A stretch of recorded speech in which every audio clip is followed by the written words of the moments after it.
প্রধানমন্ত্রী তারেক রহমান কি আদৌ ভারত সফরে যেতে পারবেন? তাকে সবার আগে ভারত আমন্ত্রণ করেছিল,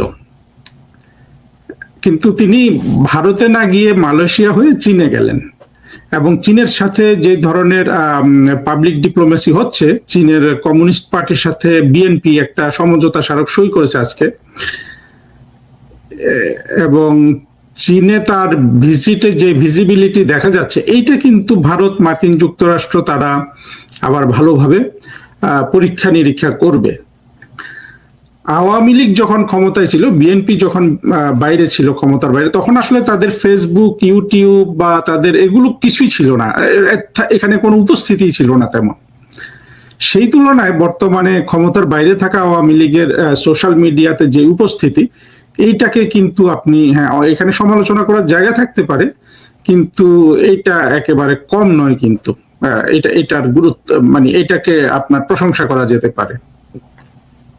দেখুন, এই যে পররাষ্ট্রমন্ত্রী খলিলুর রহমান যে চীনে যাওয়ার আগে কয়েকজন রাষ্ট্রদূতের সাথে বৈঠক করেছিলেন, মার্কিন, জাপান এবং ইউকে, এই তিনজনের কথা আমরা জানি। তখন নাকি ভারতের রাষ্ট্রদূতও গিয়েছিল ফরেন মিনিস্ট্রিতে, বাট এটার কোনো খবর হয় নাই। গিয়েছে কি যায়নি আমি জানি। একটা জিনিস বুঝতে হবে, আমাদের হয়তো ধারণা আছে যে এরা সবাই খলিল সাহেবের সাথে দেখা করতে গেছে। বিষয়টা এটা হওয়ার সম্ভাবনা কম। যেটা হতে পারে, খলিল সাহেবই এদের ডেকেছিলেন ওই দিন সবাইকে তাদের চীন সফর ইত্যাদি বোঝানোর জন্য। এইটা হওয়ারই সম্ভাবনাটা বেশি কিন্তু। এবং সেখানে একটা জিনিস বোঝা গেছে যে মার্কিন যুক্তরাষ্ট্রের যে রাষ্ট্রদূত, তার সাথে আলোচনাটা সুখকর হয় নাই। সুখকর না হওয়াতে মার্কিন যুক্তরাষ্ট্রের যে রাষ্ট্রদূত, তিনি বাইরে এসে যে কথা বলেছেন, তার যে বডি ল্যাঙ্গুয়েজ, সেখানে ক্রোধের একটা প্রকাশ ছিল। যে ক্রোধ বোঝা যাচ্ছে যে দেয়ালের আড়ালের ক্রোধটা মার্কিন যুক্তরাষ্ট্রের রাষ্ট্রদূত বাইরে এসেও প্রকাশ করেছেন। এবং তিনি এখন তারেক রহমান সাহেবের চীনের যে সফর হচ্ছে, সেখানে যে ধরনের ডিসপ্লে দেখা যাচ্ছে বাংলাদেশে, যেটা এক্সিবিট করা হচ্ছে, পাশাপাশি আরেকটা জিনিস দেখবেন, বাংলাদেশে প্রচুর মৌলবাদী রাস্তায় নেমে গেছে, সাদা কালো পতাকা নিয়ে, আবার বিভিন্ন আরবি হরফে লেখা নিয়ে।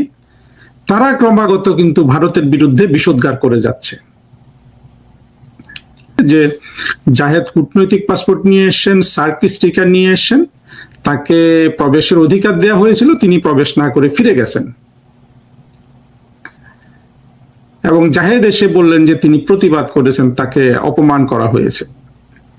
ভারত যখন এই এক লাইনের কথাটা বললো, সেখানে কিন্তু দুঃখ প্রকাশ বা ইত্যাদি কিছু কিন্তু ছিল না।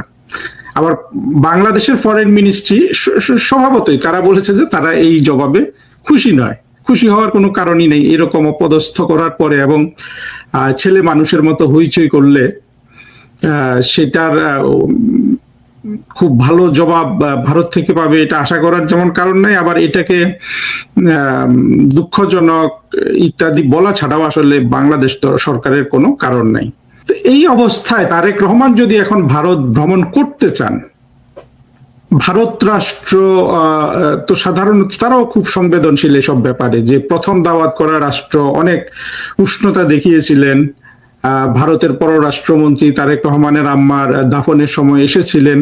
তারেক রহমানের যখন শপথ হয়, সেখানে ভারতের লোকসভার স্পিকার এসেছিলেন, তাই না? এগুলো তো অনেক ধরনের ভারতের তরফ থেকে এক ধরনের বন্ধুত্বের হাত, এক ধরনের না, যথেষ্ট বড় বন্ধুত্বের হাত ভারত বাড়িয়ে দিয়েছিল বিজেপি সরকার তারেক রহমানের প্রতি। তার উত্তরে তারেক রহমান যেটা করেছেন, এইটার সাথে আমরা একটা মিল দেখি। কি 2001 সালে যে বিএনপি ক্ষমতায় এসেছিল, তখন কিন্তু আপনার এই বিজেপি সরকার ছিল ভারতের ক্ষমতায়, এবং বিজেপি শোনা যায় তারেক রহমানের দলকে যে তার ক্ষেত্রে অনেক ধরনের সহযোগিতা করেছিল। শোনা যায় না, এগুলা কিছু সত্যতা আছে, বাট আমি এখানে খুব বেশি খুলে কিছু বলছি না।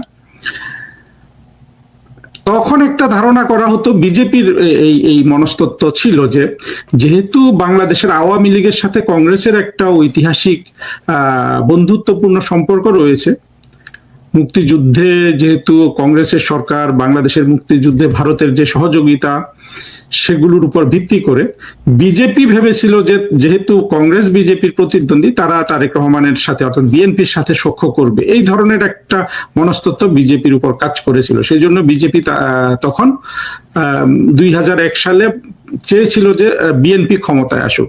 পরবর্তীতে বিএনপি ক্ষমতায় আসার পরে 10 ট্রাক আপনার অস্ত্র পরিবহন বাংলাদেশের উপর দিয়ে এবং ভারতের উত্তর পূর্বাঞ্চলীয় রাজ্যগুলোর বিচ্ছিন্নতাবাদীদের বাংলাদেশে অবাধে চলাচল করতে দেয়া, এইসব ব্যাপারে ভারতের কিন্তু আপনার অভিজ্ঞতা সুখকর ছিল না।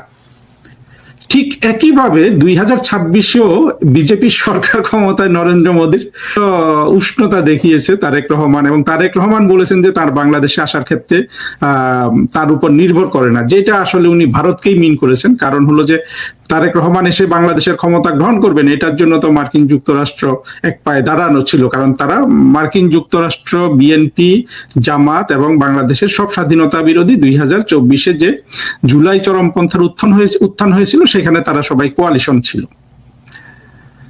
তো তারেক রহমানের এই কথার মানে তো ভারতের দিকে গড়ায় আর কি, এবং ভারতের যে উষ্ণতা দেখিয়েছেন তার বিপরীতে তারেক রহমান যেভাবে সেটার জবাব দিয়েছেন, তিনি মালয়েশিয়া, চীন গেলেন।